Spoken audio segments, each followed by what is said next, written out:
what the fuck? Come on, give that energy up for us. Come on in there.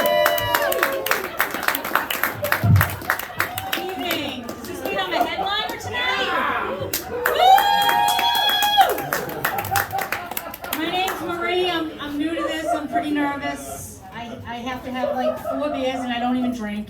I don't know if you can tell. I'm a little older, so I'm experienced and whatnot.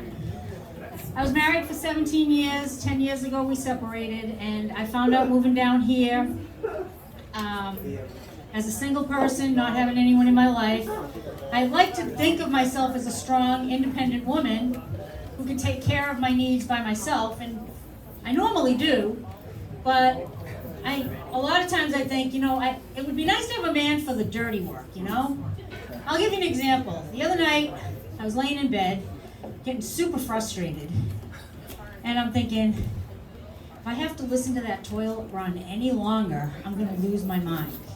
Because I don't know how to do plumbing, so if I had a man here, he could fix my toilet. But other than that, I can take care of what needs to be done by myself. But on that topic,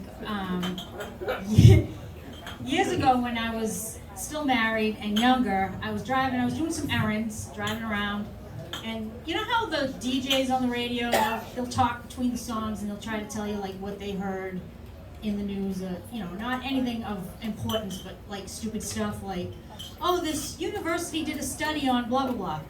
So I'm driving around and the DJs came on in this like, oh, do you know that this university, somewhere, probably Harvard or something, did a study on men and how often they think about sex? And this study, and I'm probably making this number up, but I'm not exaggerating exactly because it was a high number, but let's say men think about sex 85% of the day. That just blew my mind because I'm like, how do you get anything done? So I go home and I said to my husband, I literally looked at my husband and I said, seriously, is this true? Do men think about sex 85% of the day? He looked at me with all seriousness and he said, all day, every day. I don't understand. Is this where the honey-do list comes in?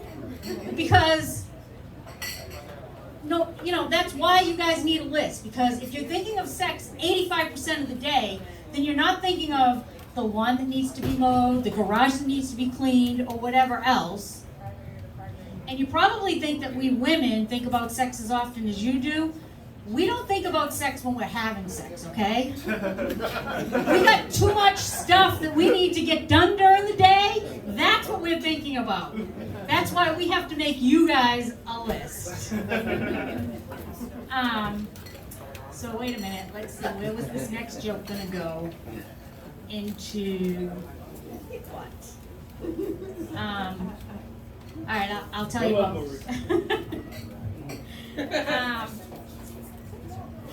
All right, I raised 3 kids. This was a good one.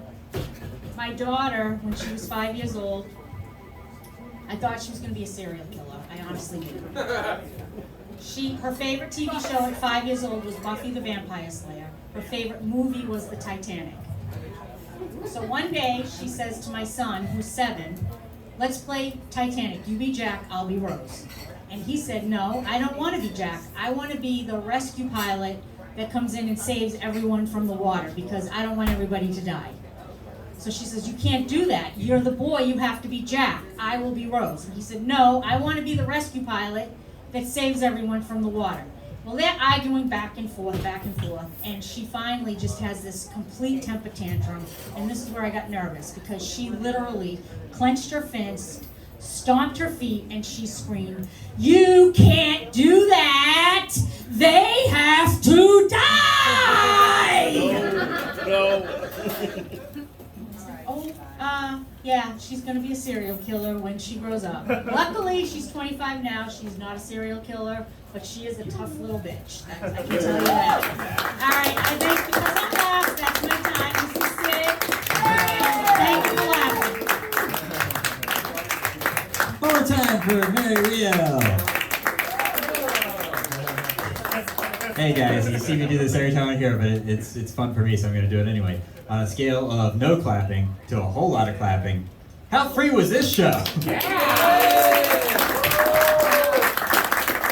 what I'm talking about. Look, we do open mic every Thursday here at Kazi's. If you want to come up here and confess whatever you're supposed to say to your therapist, but instead decided to share with a whole bunch of other mentally disturbed people so you can get the best advice possible,